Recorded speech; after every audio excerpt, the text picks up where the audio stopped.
안녕하세요. 반값보험료 만들기입니다.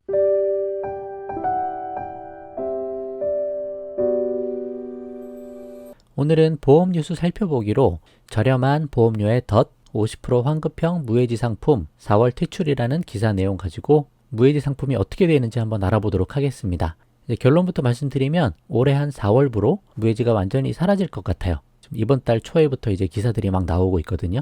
예전에 작년 8월 정도 그때 무해지 한 10% 상품만 판매가 중단이 된다. 그 소식 전해드렸는데 이제는 남아있던 50% 환급형 상품도 같이 사라지는 것 같아요. 그래서 그 부분 한번 같이 기사 한번 보면서 살펴보고 어떻게 하는 게 좋을지 한번 방향 잡아보도록 하겠습니다. 한번 시작해 볼게요.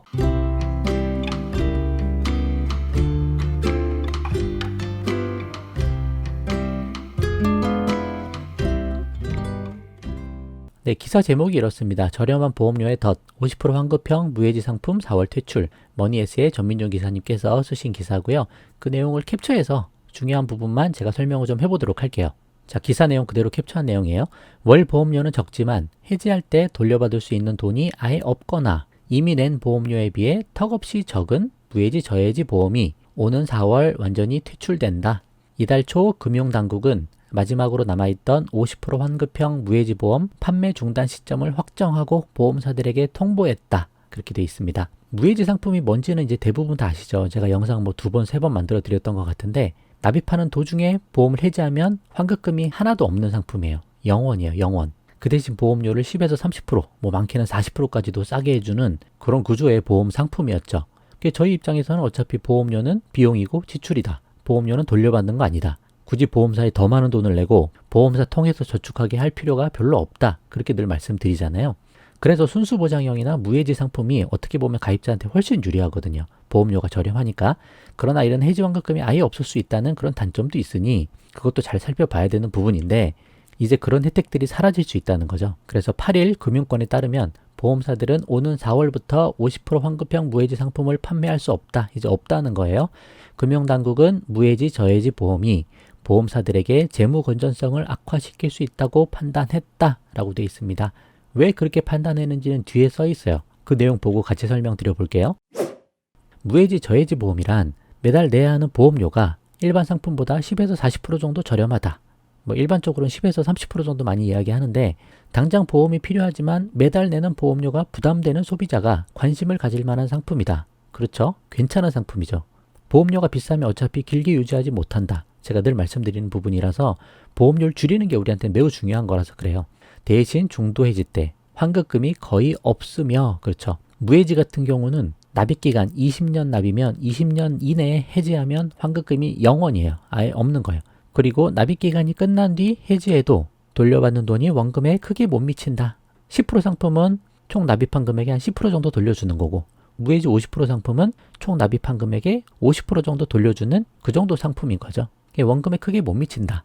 당연한 거죠. 그거 알고 우리가 싸게 가입하는 거니까. 근데 문제는 뭐냐면 보험사들은 소비자의 해지율이 높을 것으로 예상한 상황에서 무해지 저해지 보험을 판매하고 이를 통해 아낀 환급금으로 다시 저렴한 보험료를 제시한다. 하지만 환급률 자체가 너무 낮으면 실제 해지율이 함께 낮아져 보험사의 부실 위험이 따르고 보험료가 올라가 소비자에게도 불이익이 따른다. 그러니까 무해지 상품 설계할 때 가입자들이 얼마나 해지할지 그 해지율을 판단하고 상품을 설계한다는 거예요.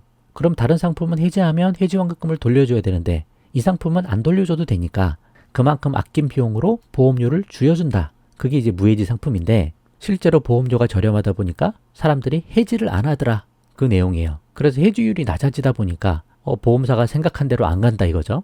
그럼 보험사는 상품을 너무 싸게 팔았는데 예상만큼 해지율이 안 따르니 부실 위험이 따른다. 그래서 이런 상품들 통해서 보험사가 손해를 보면 또 다른 방법으로 보험료가 올라가지 않겠냐. 그래서 결국은 소비자에게도 불이익이 돌아가지 않겠느냐.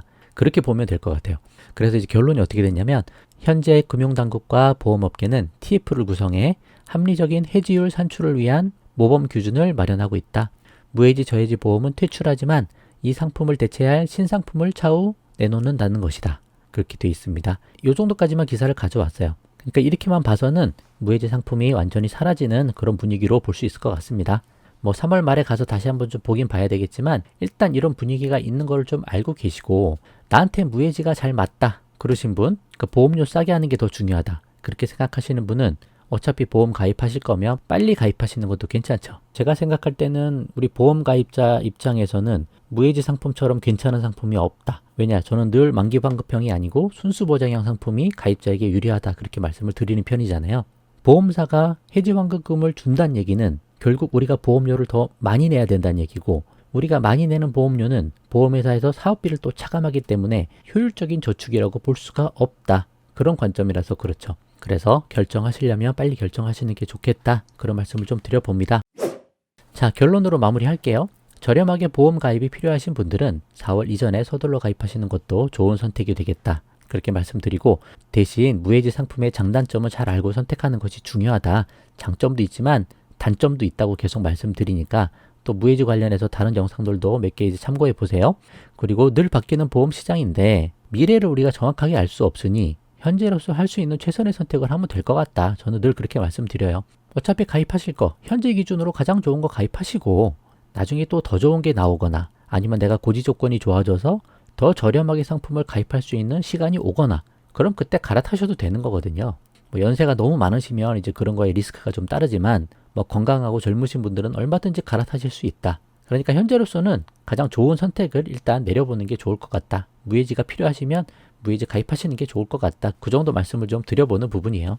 여러분 상황에 맞게 잘 결정해 보시면 좋겠습니다. 자, 오늘 영상 여기까지만 하고요. 도움 되셨으면 구독과 좋아요 부탁드리고 공유도 많이 부탁드립니다. 마칠게요. 감사합니다.